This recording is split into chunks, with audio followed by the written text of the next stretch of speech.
দেখো, আমাদের বিশেষ করে এই মহাবীর বা জৈন ধর্ম এবং গৌতম বুদ্ধ বা বৌদ্ধ ধর্ম, এই জৈন ধর্ম এবং বৌদ্ধ ধর্মের ভিতরে আমাদের বেশ কিছু সমস্যা মাঝে মাঝে হয়, যে মহাবীর কখন জন্মগ্রহণ করেছিল, গৌতম বুদ্ধ কখন জন্মগ্রহণ করেছিল, এবং মহাবীর কখন মৃত্যুবরণ করেছিল, গৌতম বুদ্ধ কখন মৃত্যুবরণ করেছিল, কার পিতার নাম কি, কার মাতার নাম কি, কার স্ত্রীর নাম কি, কে কোন বৃক্ষের তলায় বসে ধ্যান করেছিলেন, কে কতদিন ধ্যান করেছিলেন, তারপর কে কত বছর বয়সে সংসার ত্যাগ করেছিল।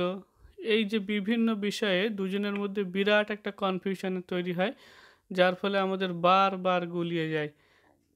যাতে আমাদের না গোলায় সেই জন্যে আমি তোমাদের সুবিধার জন্য একটা সুন্দর করে দুই দিকে পার্থক্য আকারে এই মহাবীর বা জৈন ধর্ম এবং গৌতম বুদ্ধের যে বৌদ্ধ ধর্ম, এই দুটোর ভিতরে একটা সুন্দর পার্থক্য তৈরি করে দিয়েছি, যাতে তোমাদের এই সমস্যাটা একদম পুরোপুরি ক্লিয়ার হয়ে যায়। দেখো, মহাবীর জন্মগ্রহণ করেছিল 540 খ্রিস্টপূর্বাব্দে বৈশালীর কুন্দু গ্রামে। বলছে বর্তমান মুজাফফরপুর জেলার বাসার গ্রাম যেটি, অর্থাৎ 540 খ্রিস্টাব্দে মহাবীর জন্মগ্রহণ করেছিল। আর অপরদিকে দেখো, গৌতম বুদ্ধ 566 খ্রিস্টপূর্বাব্দে হিমালয়ের পাদদেশে নেপালের তরাই অঞ্চলের কপিলাবস্তুর কাছে লুম্বিনী নামক এক উদ্যানে জন্মগ্রহণ করেছিলেন। তাহলে দুজনের মধ্যে ভালো পার্থক্য বুঝতে পারলে।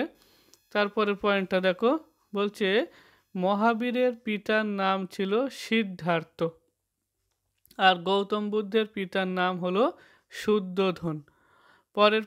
পরেরটা দেখো, যে মহাবীরের মাতার নাম ছিল ত্রিশলা এবং গৌতম বুদ্ধর মাতার নাম ছিল মায়া দেবী। যদি এমন তোমরা পার্থক্য করে না পড়ো তাহলে এটা বিরাট গুলিয়ে যাওয়ার সম্ভাবনা, ওই জন্যে আমি সুন্দর করে পার্থক্য আকারে লিখে দিয়েছি। তারপর স্ত্রীর নাম হলো যশোদা। আর এদিকে বৌদ্ধ অর্থাৎ গৌতম বুদ্ধ, যেটা গৌতম বুদ্ধের স্ত্রীর নাম ছিল গোপা বা যশোধরা। এরপর দেখো, মহাবীর বা বৌদ্ধ ধর্ম, মহাবীর যেটি ছিল, মহাবীরের সিদ্ধি লাভ করেছিল ঋজুপালিকা নদীর তীরে। মহাবীর সিদ্ধি লাভ করেছিল ঋজুপালিকা নদীর তীরে একটি শাল গাছের নিচে। আর গৌতম বুদ্ধ যিনি ছিলেন, গৌতম বুদ্ধ নৈরাঞ্জনা নদীর তীরে অশ্বত্থ গাছের নিচে বসে বসে বসে বসে তিনি সিদ্ধি লাভ করেছিলেন।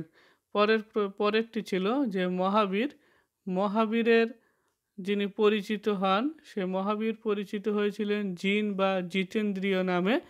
আর এদিকে গৌতম বুদ্ধ যার নাম ছিল সিদ্ধার্থ।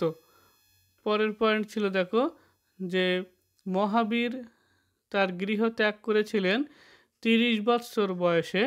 আর এদিকে গৌতম বুদ্ধ বাড়ি ছেড়েছিলেন আর কি, গৃহ ত্যাগ করে তিনি যখন বনবাসে গিয়েছিলেন বা ধর্ম প্রচারের কাজে বেরিয়েছিলেন তখন হয়েছিল 29 বছর বয়সে। আর মহাবীরের বাড়ি ছাড়ার ঘটনা ছিল নিগ্রন্থ বা সংসার বন্ধনহীন নামে খ্যাত। অর্থাৎ মহাবীর যখন সংসার ত্যাগ করে সে চলে গিয়েছিল, এটিকে নির্গ্রন্থ বা সংসার বন্ধনহীন নামে খ্যাত। আর গৌতম বুদ্ধ যখন বাড়ি ছেড়েছিলেন তখন এই বাড়ি ছাড়ার ঘটনাকে বলা হয় মহাভিনিষ্ক্রমণ। এটা পরীক্ষায় অনেক আসে, যে গৌতম বুদ্ধর বাড়ি ছাড়াকে কি বলা হয়, উত্তর ওটা হবে মহাভিনিষ্ক্রমণ। পরেরটি ছিল যে মহাবীরের বাণী যেগুলো ছড়িয়েছিল সেগুলো সব চতুর্যান নামে খ্যাত ছিল।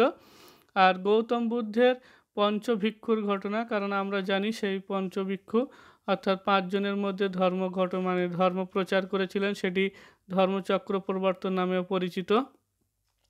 তারপর মহাবীরের নীতিগুলি পঞ্চমহাব্রত নামে পরিচিত। আর গৌতম বুদ্ধের নীতিগুলি অষ্টাঙ্গিক মার্গ নামে পরিচিত, কারণ গৌতম বুদ্ধ যে মার্গ বা পথ, সে 8টি পথের কথা বলেছিলেন, সেই 8টি পথকে একত্রে অষ্টাঙ্গিক মার্গ বলা হয়।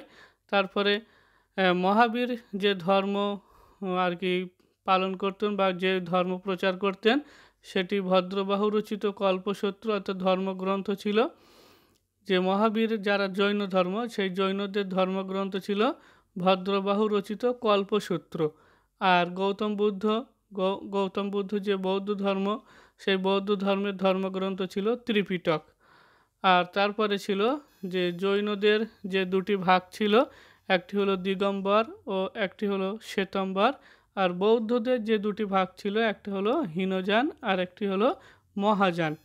তারপর যদি আমরা দেখি যে মহাবীর মৃত্যুবরণ করেছিলেন 468 খ্রিস্টপূর্বাব্দে 72 বছর বয়সে রাজগৃহের কাছে পাবা নগরীতে অনশনে স্বেচ্ছা মৃত্যুবরণ করেছিলেন।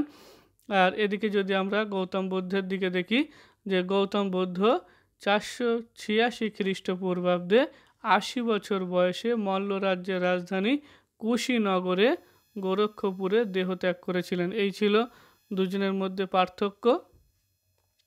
তোমরা অবশ্যই এটি ভালো করে দেখে নেবে এবং খাতায় লিপিবদ্ধ করে সুন্দর করে বিষয়টা বুঝে বুঝে পড়ে নেবে, না তো এটি সারা জীবন গুলিয়ে যাবে।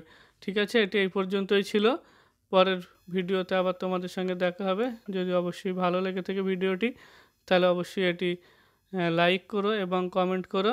আর বন্ধুদের মধ্যে যদি কারো প্রয়োজন হয় শেয়ার করে দিও। ঠিক আছে, আজকে এই পর্যন্তই, দেখা হবে আবার পরবর্তী ভিডিওতে।